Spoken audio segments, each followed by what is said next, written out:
guys. Well, what can I say? Anybody who came onto my live stream early yesterday was witness to me snacking. So, yeah.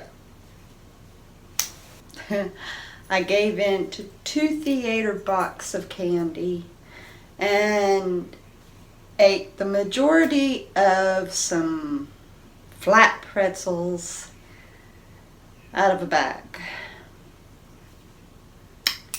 And I knew what to expect out of it, so I'm not surprised at today's RAM, which is 177.3. It is extremely shameful because I had finally managed to see the 175.0. So I did let myself down. But as you can see in the photos, my meal today, which was a curry chicken breast, very delicious broccoli, a small baked potato with the cheese and ranch, of course, a smaller amount of the salad than what I had been serving myself, and I'll get into that in a moment about the salad. But anyway, I served myself half of the amount that I used to, and this time there wasn't any cheese or rice noodles in it, just Ranch Catalina, and had myself some Greek yogurt. Now, a couple of things had really hit me. Not so much last night, some of it I was thinking of, but even more so this morning. And that is that I can make myself really delicious dishes, meals, that is more useful to my body than just a snack or a candy.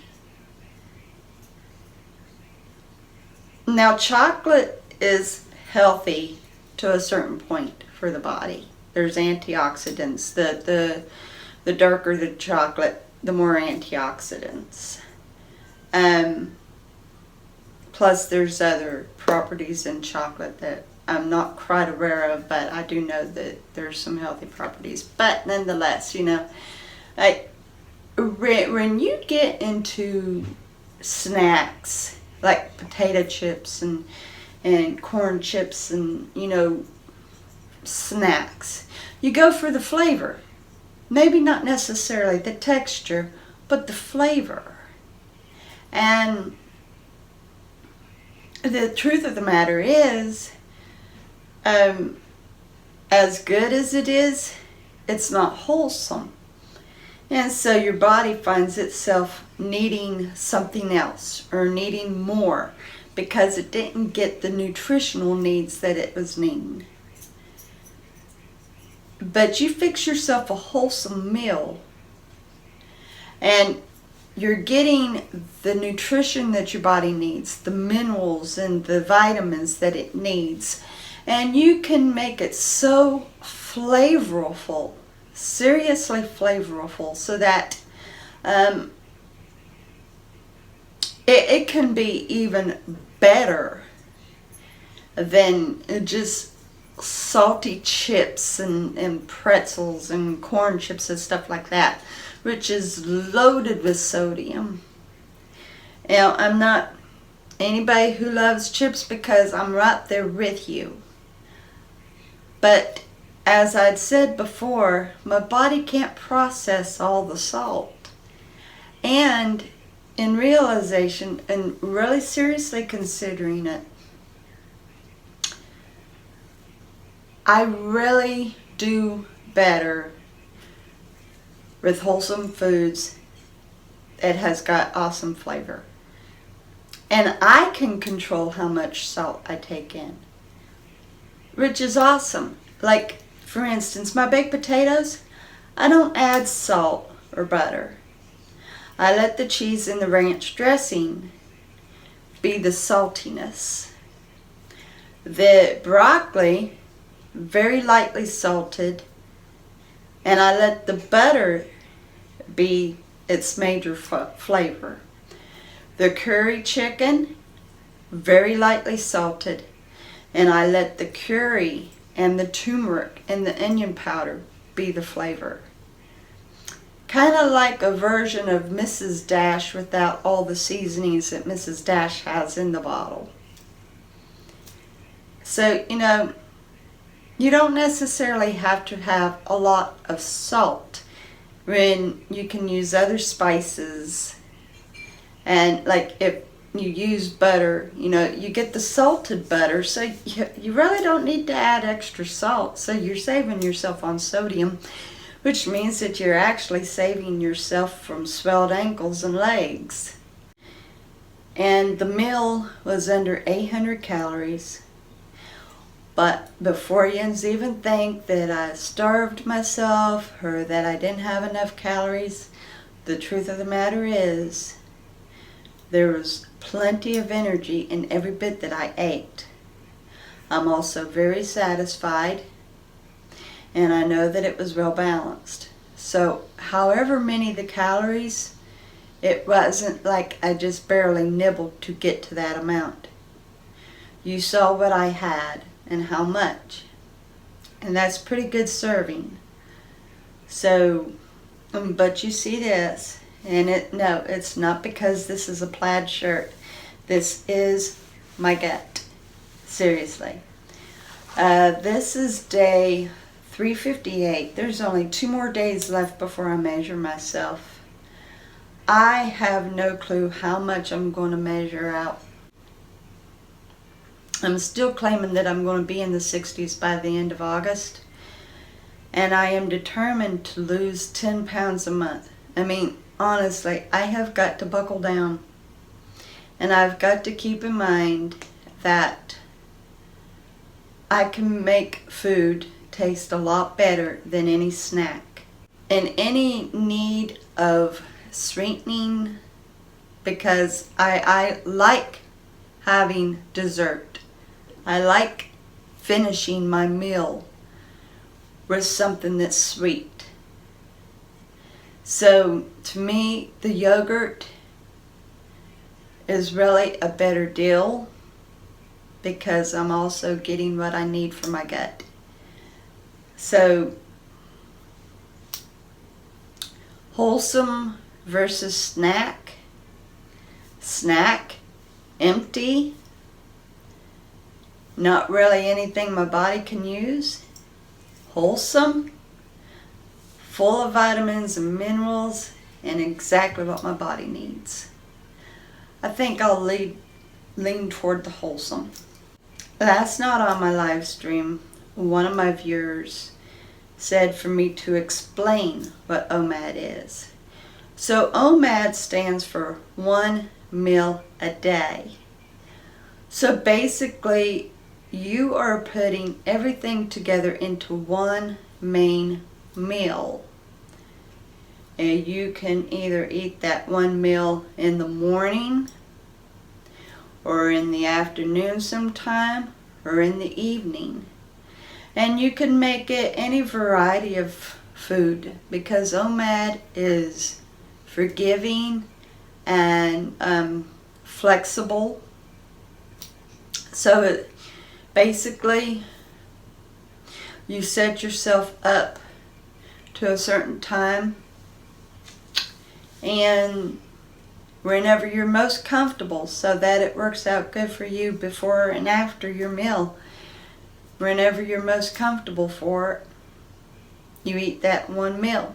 And you can either have all breakfast items, or if you're satisfied with just lunch items like sandwich, chips, and a soda, which quite frankly, If you're going to eat 1 meal a day and that's all you eat, well, all I can say is I hope that that doesn't backfire.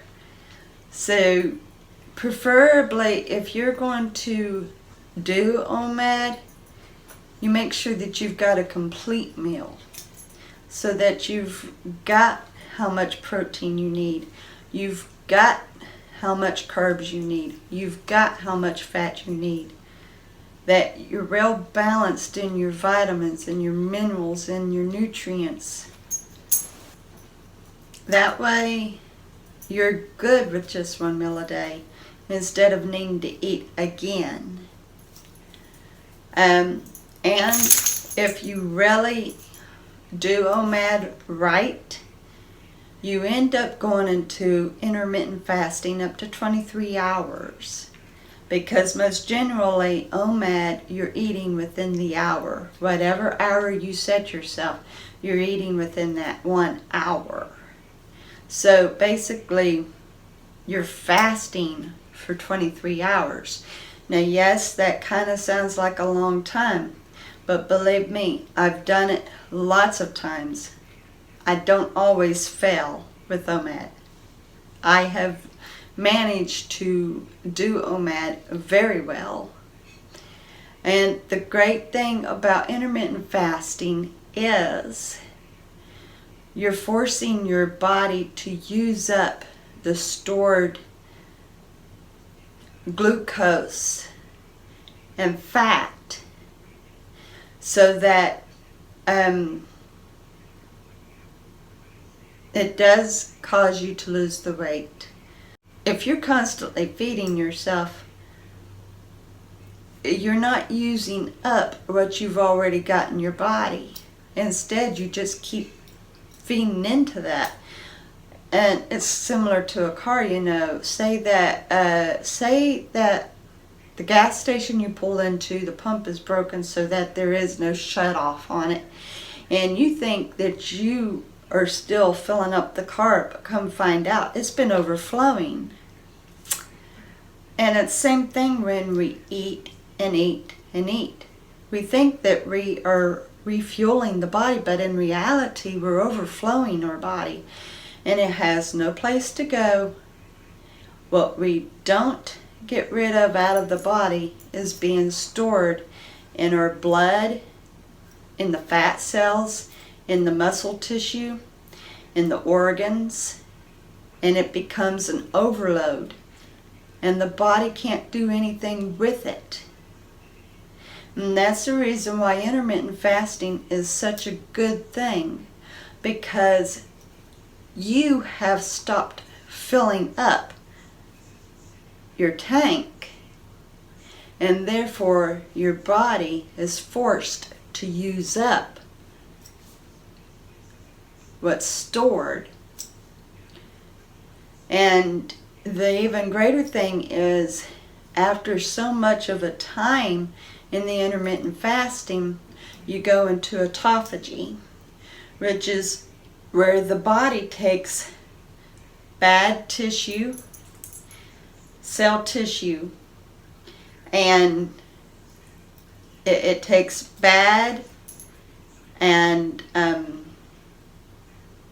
dead and diseased cell tissue, and it disposes of it properly. The useless stuff the body disposes of, and the stuff that can be regenerated, restored, and replaced, it does. All in autophagy. So basically, God created the body to repair itself, to renew itself, to regenerate itself.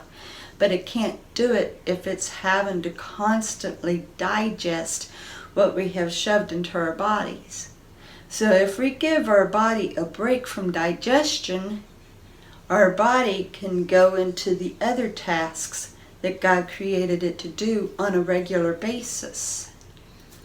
And that's the reason why intermittent fasting is so good, because you allow yourself to burn up the excess, and it goes into autophagy, which allows the body to repair.